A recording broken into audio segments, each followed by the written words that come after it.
This Ron and Jain back with you guys. Back तो क्या मतलब 10th का लेक्चर अपन शुरू कर रहे हैं आज। अपन 10th की मैथ्स भी शुरू हो चुकी है, 9th की मैथ्स ऑलरेडी चल रही थी, आज 10th की मैथ्स भी शुरू हो चुकी है। Real numbers lecture 1। तो रियल नंबर्स 10th की मैथ्स का बेसिक है। तो इससे पहले कि अपन 10th की मैथ्स शुरू करें, मैं थोड़ा कुछ स्पेसिफाई कर देना चाहता हूँ। जो बच्चे सिर्फ बोर्ड्स की तैयारी कर रहे हैं, जिनको बोर्ड्स में एक अच्छा परसेंटेज चाहिए, उन बच्चों के लिए एनसीईआरटी और NCERT exemplar more than enough है। ठीक है, एनसीईआरटी और एनसीईआरटी एग्जाम्पलर ढंग से करो। एनसीईआरटी अगर एक बार हो गई है तो 2 बार करो, एग्जाम्पलर करो। उसके बाद किसी और बुक के ऊपर स्विच करो अगर टाइम बचता है तो। और जो बच्चे कॉम्पिटिटिव एग्जाम की प्रिपरेशन कर रहे हैं, उन्हें क्या करना है, एनसीईआरटी और एनसीईआरटी एग्जाम्पलर तो पूरी करनी ही करनी है। उसके अलावा हमारे लेक्चर्स देखने हैं।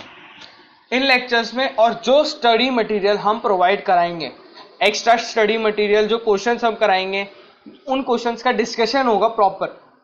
वो सारा आपको कॉम्पिटिटिव लेवल के हिसाब से, आपके कॉम्पिटिटिव लेवल के हिसाब से इनफ है, मोर देन इनफ है। वो आपको करना है पूरा। तो मैं मेरे आपको इंट्रोड्यूस करा देता हूँ थोड़ा सा। I am Ronit Jain. मैं IIT JEE की प्रिपरेशन कर रहा हूँ अभी, और 10th में मेरे को 93% मिली थी और मैथ्स में मेरा एक अच्छा स्कोर था 97 का। तो अपन अब शुरू करते हैं आज का लेक्चर बिना ज़्यादा टाइम वेस्ट किए। बस बच्चे ध्यान रखना कौन सी बुक किसको कब करनी है। और इन लेक्चर्स में अपन अच्छे लेवल के क्वेश्चन करेंगे। पहला फोकस है बोर्ड्स, उसके बाद कॉम्पिटिटिव लेवल। ये चैप्टर अपना 4 पार्ट में डिवाइडेड है। Euclid division lemma, fundamental theorem, revisiting irrational number, revisiting rational number and their decimal expansion. ये 2 टॉपिक जो है ना, ये अभी 9th के नंबर सिस्टम में मैंने कवर किए। ये 2 टॉपिक, तो ये 2 टॉपिक अपन पढ़ेंगे। बस इतना सा है कि 9th से रिलेटेड चीज है, वही कंसेप्ट है 9th को जो आपने पढ़े थे। यूक्लिड डिवीजन लेमा और ये अपन को अच्छे से करना है। ये चैप्टर अपना 3 लेक्चर में मैक्सिमम टू मैक्सिमम खत्म हो जाएगा। चौथा लेक्चर होगा अपना प्रॉब्लम प्रैक्टिस, जिसमें अपन अच्छे लेवल के क्वेश्चंस करेंगे। बोर्ड लेवल से लेके हाई लेवल तक के अपन क्वेश्चन परफॉर्म करेंगे, उसमें करेंगे मेरे साथ बैठ के। अब क्वेश्चन करने का तरीका देखो। सबसे पहले मैं ये स्पेसिफाई कर देता हूं हर क्वेश्चन के पहले। इस बार सबसे पहले स्पेसिफाई कर देते हैं कि क्वेश्चन जब भी आपको स्क्रीन पे दिखता है आपकी, क्या करना है, सबसे पहले वीडियो पॉज करो और फिर क्वेश्चन को देखो और खुद ट्राई करो। उसके बाद उसको सॉल्यूशन देखो। पहले खुद ने ट्राई किया, खुद ने 2 बार पढ़ा, फिर सॉल्यूशन देखो। ये वैसे रिकॉर्डेड लेक्चर्स है, आपको प्रीमियर हो रहा है, आप वीडियो को पॉज कर सकते हो। वीडियो को भी पॉज करो और फिर देखो, उसको पहले सॉल्व करो, खुद ट्राई करो। जब तक आप खुद पेन कॉपी नहीं चलाओगे, हाथ पाँव नहीं मारोगे क्वेश्चन को, तब तक आपको मैथ्स नहीं आ सकती। क्यों? मैथ्स का बेसिक ये फंडा है कि जितने नंबर ऑफ क्वेश्चंस आप करोगे उतना अच्छा आप मैथ्स में हो, ये बात तो है। और उतने ही नंबर ऑफ क्वेश्चंस पे मेरा फोकस रहेगा। तो मेरा टारगेट ये रहता है कि मैं जितने ज्यादा क्वेश्चंस करा सकूं ना, मैं उतने ज्यादा क्वेश्चंस कराता हूं, है ना। तो और बेसिकली कंसेप्ट जो सीखना होता है ना मैथ्स में, वो आपको क्वेश्चंस के थ्रू ही सीखने को मिलते हैं। तो जितने ज्यादा क्वेश्चन प्रैक्टिस करोगे ना, उतने आपका मैथ्स स्ट्रांग होता जाएगा। तो अब वो हो गया। तो अब अपन शुरू करते हैं यूक्लिड्स डिवीजन लेमा से आज का लेक्चर। यूक्लिड्स डिवीजन लेमा क्या कहता है? डिवीजन सुना, डिवीजन नाम देख लिया अपन ने। तो डिवीजन से तो अपन को यही याद आता है कि कुछ अपन को डिवाइड वगैरह करना होगा, इंटीजर्स का डिवीजन वगैरह करना होगा, है कि नहीं। और ये चीज अपन यूज क्यों करते हैं, ये यूक्लिड्स डिवीजन लेमा बना क्यों है, क्या? तो देखो ये क्या कहता है सिंपली, अगर कोई भी नंबर है, ए नंबर है, उसको मैंने अगर बी से डिवाइड किया है तो वो कोई ना कोई रिमाइंडर देगा। अब वो चाहे रिमाइंडर 0 हो या कुछ भी हो, लेकिन वो रिमाइंडर देगा। और वो जो रिमाइंडर होगा, वो जो रिमाइंडर दिया वो रिमाइंडर होगा वो हमेशा बी से छोटा होगा। जिस नंबर को आपने डिवाइड किया है, जिस नंबर से आपको डिवाइड किया है, वो हमेशा उससे छोटा होगा। यानी क्या कह रहा हूं मैं, बी से डिवाइड किया है तो आपका रिमाइंडर जो है वो हमेशा बी से छोटा होगा। है कि नहीं? ठीक है, b से हमेशा छोटा होगा और 0 से हमेशा बड़ा होगा, ये बात भी ध्यान रखो। अभी अपन कर क्यों रहे हैं, यूज क्यों कर रहे हैं यूक्लिड डिवीजन लेमा? ये अपन यूज कर रहे हैं हाईएस्ट कॉमन फैक्टर HCF निकालने के लिए। आप बोलोगे सर ये HCF निकालना तो हमें आता है, लेकिन किस तरीके से आता है? प्राइम फैक्टराइजेशन से। ये नया मेथड है, इसमें अपन नई तरीके सीखेंगे। तो अपन सबसे पहले यूक्लिड डिवीजन लेमा का थ्योरम देखते हैं। यूक्लिड डिवीजन लेमा एग्जैक्टली क्या कहता है ये देखते हैं अपन, है ना। देखो, given positive integers a and b, there exist unique integers q and r satisfying ये इक्वेशन। यानी a को अपन लिख सकते हैं b टाइम्स a और b, a और b में अपन रिलेशन लिखते हैं a equals to B Q plus r। यानी मैंने a को b से डिवाइड किया और q अपना कोशेंट आया, कोशेंट, और ये अपना रिमाइंडर, ये अपना रिमाइंडर। ठीक है, तो ये इसको ऐसे लिखते हैं। अब एग्जांपल देखो कुछ कि करना क्या चाह रहे हैं। जैसे कि एग्जांपल लेते हैं अपन 17 को मैं लिख सकता हूं 7 इंटू 2 प्लस 3, और जैसे 14 प्लस 3 17, जैसे कि 29 लेते हैं। 29 को मैं क्या लिख सकता हूं 3 इंटू 9 प्लस 2।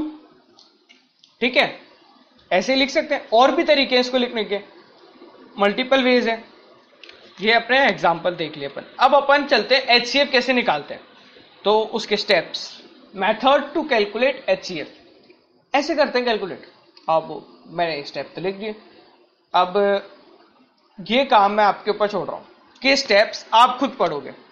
मैं क्या करूंगा, मैं करता हूं क्वेश्चन के थ्रू जितना बढ़िया समझ में आता है ना, उसे किसी भी थ्योरी से समझ में नहीं आता।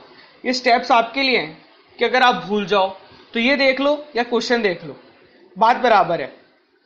ठीक है, ये देखो या क्वेश्चन देखो, बात बराबर है। तो अपन सबसे पहले अपन क्या करते हैं, क्वेश्चंस की तरफ बढ़ते हैं। ठीक है, अपन को निकालना है HCF ऑफ 4, 45 एंड 42। तो ये क्वेश्चन कैसे होगा, सवाल तो आता ही है। तो सॉल्यूशन देखते हैं इसका अपन। अब वो यूक्लिड डिवीजन लेमा क्या कहता था कि 445 और 442 को मैं आपस में लिख सकता हूं। तो देखो 445 को मैं लिखता हूं 42 इंटू 10 प्लस 35, ऐसे मैं लिख सकता हूं। ये अपना हो गया पहला स्टेप। अब क्या करना है, अब ये तो अपना b था, अब इधर से b को उठाऊंगा मैं, 42 को रिमाइंडर की टर्म्स में लिखूंगा। 35 बन जा प्लस 7, अब इसको उठाऊंगा 35 को और फिर रिमाइंडर्स की टर्म में लिखूंगा। ये प्रोसीजर जब तक फॉलो करूंगा जब तक मेरे को रिमाइंडर 0 नहीं मिल जाता। जैसे ही मेरे को रिमाइंडर 0 मिला, मेरे को HCF में मिल गया, तो HCF मेरा ये हो गया 7। सो HCF ऑफ 445 एंड 42 इज 7। तो ये अपना HCF हो गया। अब देखो, अब दूसरे क्वेश्चन पे चलते हैं। सारे टाइप के क्वेश्चन है, जितने भी एनसीईआरटी में जितने भी टाइप के क्वेश्चन है ना, सब है, देखते जाओ बस। पढ़ो पहले, वीडियो पॉज करके क्वेश्चन को। ये मैं स्टार्टिंग में बता चुका हूं, बार बार नहीं बताता। पहले वीडियो पॉज करो और क्वेश्चन पढ़ो। अब देखो, let show that any positive odd integer is of the form 4q plus 1 और 4q प्लस 3। कोई भी ऑड इंटीजर है, चलो अपन मान लेते हैं let a be any positive integer. Odd even मैंने स्पेसिफाई नहीं किया, कोई भी मैंने बोला कि ए को कोई भी पॉजिटिव इंटीजर बोलो। ए को मैं लिख सकता हूं ऐसे 4q प्लस आर। आर कहां से कहां तक होगा, 3 से 4 से छोटा 0। तो आर की अपने पास क्या 4 वैल्यू आई, 1 2 3 आई कि नहीं आई। आर देखो इक्वल टू 0, और आर 0 भी तो हो सकता है कि 4 से डिविजिबल हो, है कि नहीं, इक्वल टू 0। तो अब अगर R 0 है, A क्या आ रहा है अपना 4Q। अगर R की वैल्यू अपनी 1 है, A क्या आ रहा है 4Q प्लस 1। अगर R अपना 2 है, A क्या है 4Q प्लस 2। अगर R अपना 3 है तो A क्या है, A अपना क्या है 4Q प्लस 3। अब देखो R इक्वल टू 0 और R इक्वल टू 2 जब है तब ये अपना 2 से डिविजिबल है और ये भी अपना डिविजिबल बाय 2 है। डिविजिबल बाय 2, ये भी अपना 2 से डिविजिबल है, ये भी 2 से डिविजिबल है। जो नंबर 2 से डिविजिबल होता है वो तो इवन होता है, यानी ये इवन है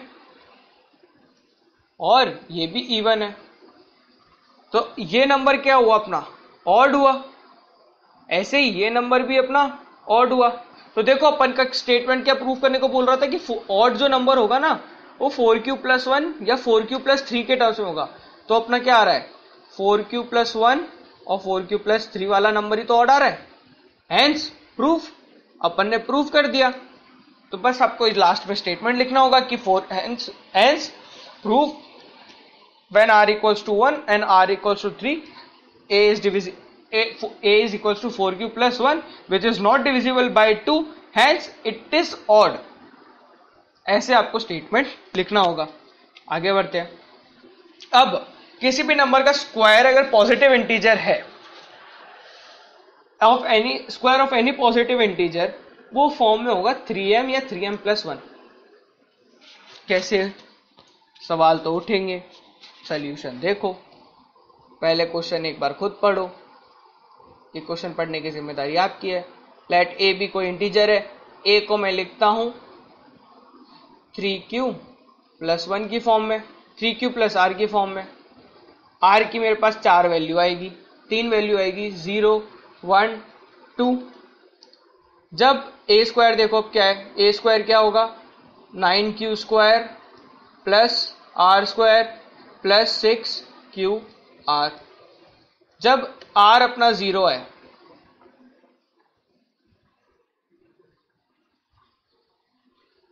when R is equals to 0, A square क्या होगा 9Q स्क्वायर।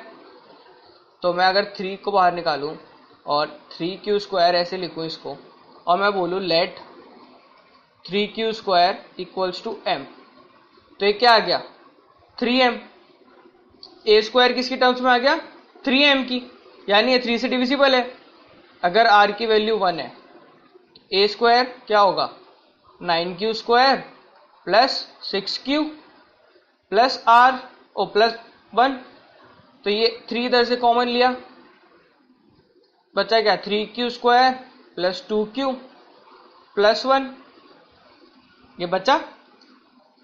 तो अब मैं क्या बोलूंगा, फिर से देखो, ये एक सेकंड ग्रीन ही सेलेक्ट कर लिया मैंने, ग्रीन पे मैं पता नहीं क्या हो गया मेरे को, है ना। तो इधर मैं बोलूंगा let M equals to 3Q square plus 2Q। तो इधर क्या हो गया, ये 3M प्लस 1 का टाइप हो गया। अगर R की वैल्यू अपनी 2 है तो A स्क्वायर क्या होगा 9Q square plus 12Q plus 4, ये है। तो देखो अगले पेज पे आते हैं, अगली स्लाइड पे। तो अपन ने R इक्वल्स टू 3 था, R इक्वल्स टू 2 था, तो अपना A स्क्वायर की वैल्यू क्या आ रही थी 9Q square plus 6Q plus 4। तो अब मैं इसको ऐसे तो लिख ही सकता हूं 9Q square plus 6Q plus 3 plus 1। अब इधर से 3 कॉमन लो, तो ये क्या बचा 3Q square plus 2Q plus 1 plus इधर 1 बचा। अब मैं बोल दूंगा इधर let M equals to 3Q square plus 2Q plus 1, ये मैं बोल दूंगा। तो ये क्या है 3M प्लस 1। अब सुनो, ध्यान से सुनो, Q क्या था अपना कोई भी इंटीजर, यूक्लिड डिवीजन लेमा से अपन ने लिखा था, तो क्यू भी अपना इंटीजर है। तो इधर अपन ने m को ये जो लिखा है ना, इस चीज को, इस स्टेप को, तो ये 3q² प्लस 2q भी इंटीजर होगा। तो ये स्टेप अपन को लिखना है। मैं बता रहा हूं आपको, ये तो मैंने सिंपल सोल्यूशन करके प्रूफ करके दिखाया। इसमें मैंने क्या क्या चीज छोड़ी, जो स्टेटमेंट्स आपको छोड़े ना, वो बता रहा हूं अब क्या क्या लिखना है आपको। देखो मैं एक बार लेजर पेन ले लेता हूं। ये देखो, इससे देखो आप, इधर q जो था ना अपना, ये तो अपना क्या है, इंटीजर। तो इधर 3q² भी इंटीजर होगा, यानी m इज ए इंटीजर। तो 3m अपना वो इंटीजर वाला नंबर हो गया। अब अपन का 3q² प्लस 2q भी इंटीजर होगा। तो इधर आपको लिखना पड़ेगा statement 3q² plus 2q is also an integer. इधर लिखोगे 3q² is also an integer. ऐसे ही यहां पे भी लिखोगे कि 3q² plus 2q plus 1 is an integer. ये लिखोगे तभी आपका, फिर आप ये स्पेसिफाई कर पाओगे कि m इंटीजर है। तो अपन ने प्रूव कर दिया कि जब भी r की वैल्यू चेंज होगी तो a² 3m या 3m प्लस 1 टाइप का ही होगा। r की वैल्यू 0 है तो 3m है, r की वैल्यू 1 और 2 है तो 3m प्लस 1 टाइप का अपना आंसर होगा। तो ये आपको फिर लास्ट में स्टेटमेंट के तौर पे लिखना है। ठीक है, अब आते हैं अपन क्यूब वाले क्वेश्चन पे। पेन लेते हैं। सॉल्यूशन देखो क्या कह रहा है कि कोई भी पॉजिटिव नंबर का क्यूब करेंगे तो 9 वाले के टाइम्स में आएगा, 9m प्लस या 9m प्लस 1 या 9m प्लस 8 की टाइप में के कैटेगरी में ये आएगा। तो इसको कैसे करें, क्योंकि इसमें तो फिर अपन ऐसे तो करने बैठेंगे 9m तक जाएंगे तो अपन को 8 केसेस लेने पड़ेंगे। लेकिन अपन क्या चाहते हैं कि 8 केसेस ना ले, अपन तो यही चाहते हैं ना कि अपन 8 केसेस ना ले। तो इसका अपन को एक शॉर्टकट ट्रिक है, ये याद रखना आप कि क्या करना। लेट अपन स्टेटमेंट तो लिखेंगे लेट ए बी वगैरह वाले, ए को अपन को 3q के टर्म्स में रखना, इसको रखना 3q प्लस आर ही रखना। हाँ 3q प्लस आर ही रखना, मत जाना 9 पे, ज्यादा केसेस बनते हैं। तो आर की वैल्यू क्या क्या होगी, 0 1 2। अब ए का क्यूब देखो क्या होगा, 27 cube plus r cube plus 3a² b 27 q² r plus 9 3ab² यानी 9q r²। समझ में आ रहा है, ये अपना a क्यूब हो गया। अब देखो r अगर 0 है, r अपना 0 है, a क्यूब की वैल्यू क्या आई, 27q क्यूब और बाकी सारे टर्म 0 हो गए, 27q क्यूब। इसमें से मैंने 9 कॉमन लिया तो क्या बचा, 3q²। अब 3q² को अपन को पता है क्या लिखना है, m, और यहाँ पे स्टेटमेंट लिखेंगे कि q वो है तो ये 9m की टर्म में आ गया। इंटीजर है तो 3q² भी इंटीजर होगा तो m भी इंटीजर होगा, ये वाला स्टेटमेंट भी लिखना है। अब r equal to 1, a cube equals to 27q cube plus 27q² plus 9q plus 1। तो अब इधर से 9 कॉमन, तो ये क्या आया, 3q cube 3q² plus q plus 1। अब इस टर्म को मैं m बोल दूंगा, यानी m क्या हो गया अब अपना 3q² 3q cube 3q² plus q, m है अपना। अब यहाँ पे फिर से स्टेटमेंट लिखनी पड़ेगी कि as q is an integer so 3q cube plus 3q² plus q is also an integer so m is also an integer, this implies that 9m plus 1। ये अपना फॉर्म आ गया।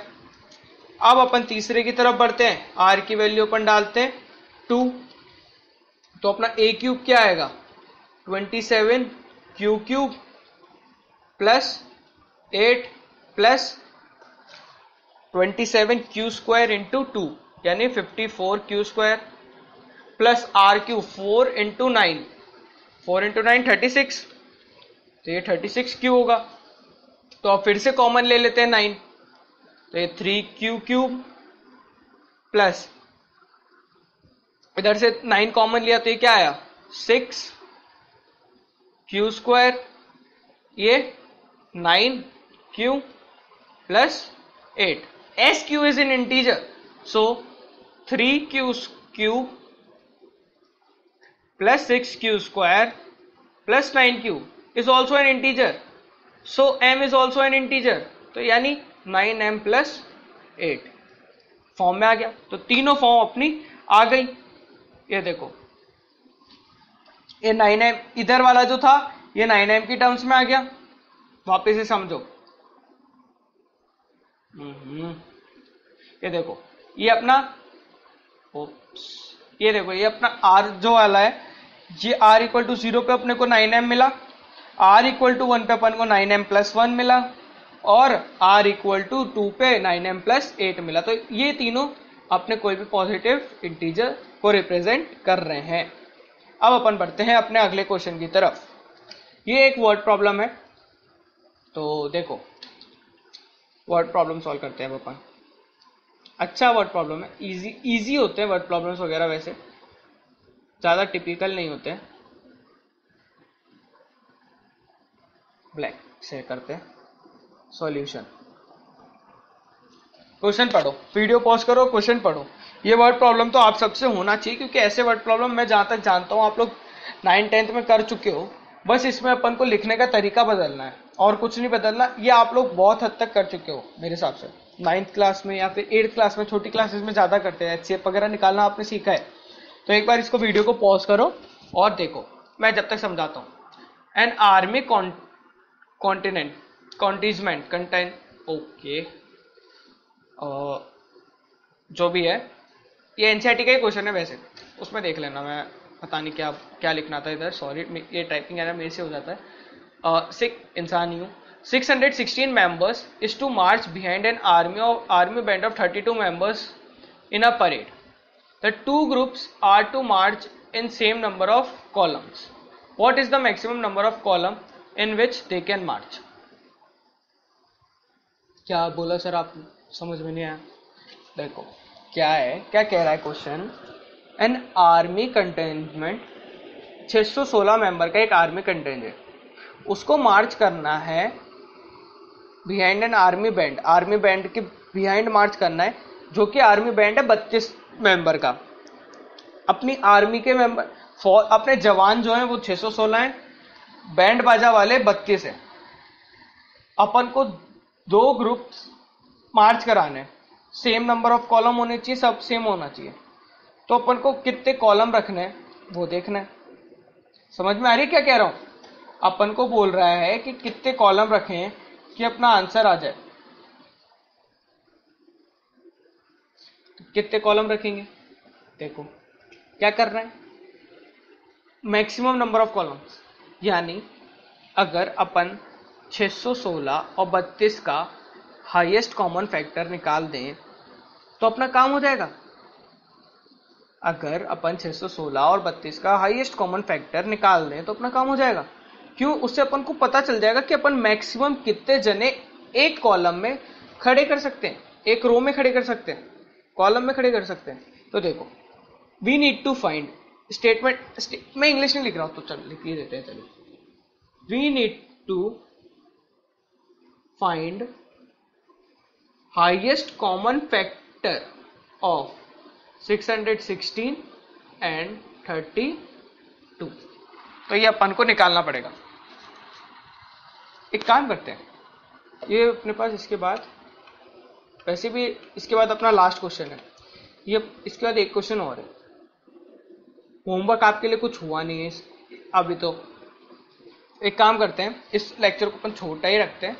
ये के समय मिटा दे देता हूँ, इरेज ऑल है ना. ये क्वेश्चन मैं आपको देता हूं होमवर्क, ये आप ट्राई करो. इसका सॉल्यूशन अपन अगले लेक्चर में देखेंगे. है वैसे इजी क्वेश्चन, या फिर अपन इसका ये अपन मैं डिस्कस कर लूंगा. प्रॉब्लम प्रैक्टिस वाले में डिस्कस कर लूंगा, ये अगले लेक्चर में ले लूंगा. ठीक है, तो ये आपका एज अ होमवर्क है, ये आपको करना है, या फिर ये अगले लेक्चर में डिस्कस हो जाएगा. तो अगले दिन ये आपका होमवर्क है. और साथ ही में क्या करनी है, आपको एक्सरसाइज करनी है एनसीईआरटी की एक्सरसाइज ऑफ एनसीईआरटी एक्सरसाइज 1.1, ये आपको एज अ होमवर्क करके आनी है, ठीक है। 1.1 होनी चाहिए क्योंकि 4 एक्सरसाइज है, छोटी एक्सरसाइज है, ज्यादा बड़ी नहीं है। 1.1 एक्सरसाइज कर लेना, उसमें आपको ये क्वेश्चन मिल जाएगा। तो एक बार खुद ट्राई करना, और ये मैंने ऐसा होमवर्क भी दिया है। अपन चलते हैं अगले क्वेश्चन पे, जो कि अच्छा क्वेश्चन है, ज्यादा, इससे ज्यादा अच्छा क्वेश्चन है। Show that one and only one out of n, n plus one and n plus two is divisible by 3, यानी इन तीनों में से कोई भी एक नंबर होगा वो ही डिविजिबल होगा 3 से। ऐसा क्यों? प्रूफ करते हैं, देखो मैं प्रूफ करके दिखाते हैं क्या होगा इसको। अपन बोल देते हैं let n be divisible by, let n be divisible by 3, let n be divided by, एक सेकेंड, राइटिंग बहुत ज्यादा कर दी और मैं थोड़ा ढंग से लिखता हूं इसको। सॉल्यूशन अपन लिखते हैं let n be divided by 3, ठीक है।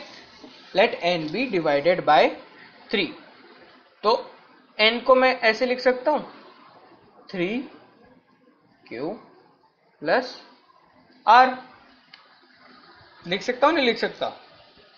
n को मैं ऐसे लिख सकता हूं। अगर n मेरा 3 से डिविजिबल है तो मैं n को ऐसे लिख सकता हूं नहीं लिख सकता?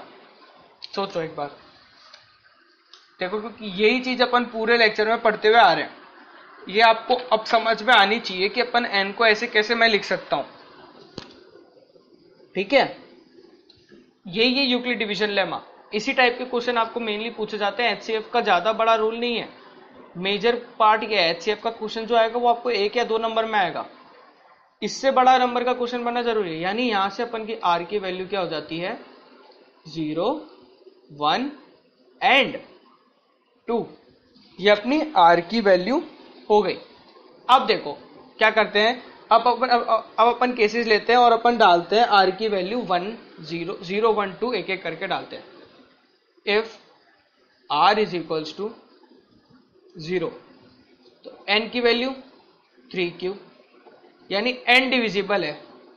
This implies that n is divisible by 3, divisible, oops थोड़ी गलतियां हो रही आज, n is डिविजिबल बाय 3, ठीक है। अब n प्लस 1 की वैल्यू देखो, 3q प्लस 1, यह नहीं है divisible, n plus 2, 3q plus 2, ये भी नॉट डिविजिबल है, ये दोनों नॉट डिविजिबल है, नॉट डिविजिबल है ना, ये दोनों डिविजिबल नहीं है। अब अपन, ये तो अपन की r इक्वल्स टू 0 पे था, अब अपन देखते हैं r इक्वल्स टू 1 पे। इफ r इक्वल्स टू 1, ठीक है, अगर r इक्वल टू 1 है तो n क्या होगा, 3q प्लस 1, ये डिविजिबल नहीं है, n प्लस 1, 3q प्लस 2, ये भी डिविजिबल नहीं है। इसमें डिविजिबल क्या है, n plus 2 equals to 3q plus 3, यानी 3 टाइम्स q प्लस 1, यानी ये डिविजिबल है, इसमें divisible,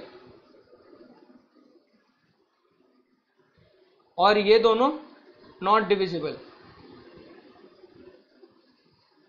not divisible.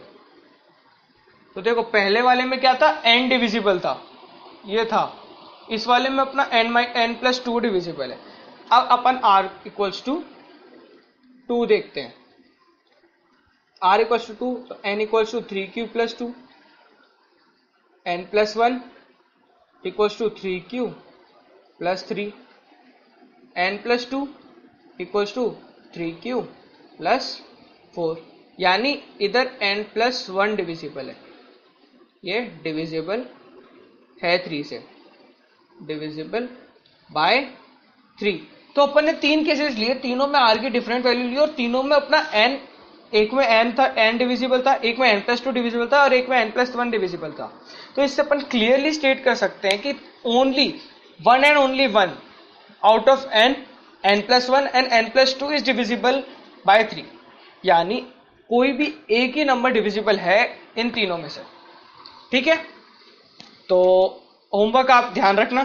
Thank you guys for watching this video, और आपको अगर लेक्चर पसंद आया तो अपने दोस्तों के साथ इसको प्लीज शेयर करें और सब्सक्राइब जरूर करें इसको। Thank you guys for watching this, और होमवर्क करना मत भूलना। होमवर्क मैं वापस से याद दिला देता हूं। होमवर्क अपना क्या था, एनसीईआरटी एक्सरसाइज 1.1, ये आपका होमवर्क है। और अपना जो एक क्वेश्चन छोड़ा है मैंने, वो एक आपका क्वेश्चन है homework, second last question homework है आपका। तो इसे प्लीज करो और होमवर्क जरूर करके आना। अगले क्लास में अपन डिस्कस करेंगे एनसीईआरटी का आपके सारे सॉल्यूशंस। इनके लिए आपका सेपरेट एक वो चलेगा जिसमें आप पूरी एनसीईआरटी डिस्कस करेंगे। ठीक है, तो please do subscribe our channel, and if you love this video and please like it and do share this and tell your all friends about what's going on this platform. We are providing best education and we are trying to prepare you all for all the competitive exams of 9th and 10th, Olympiads, NTSC, all. We will cover all of these things with maths and science. And for NTSC we will launch math crash course, English crash course and SST crash course too. तो अब जाओ, share करो और follow और पढ़ाई करो। Salute, Tata, bye, सी या, good day.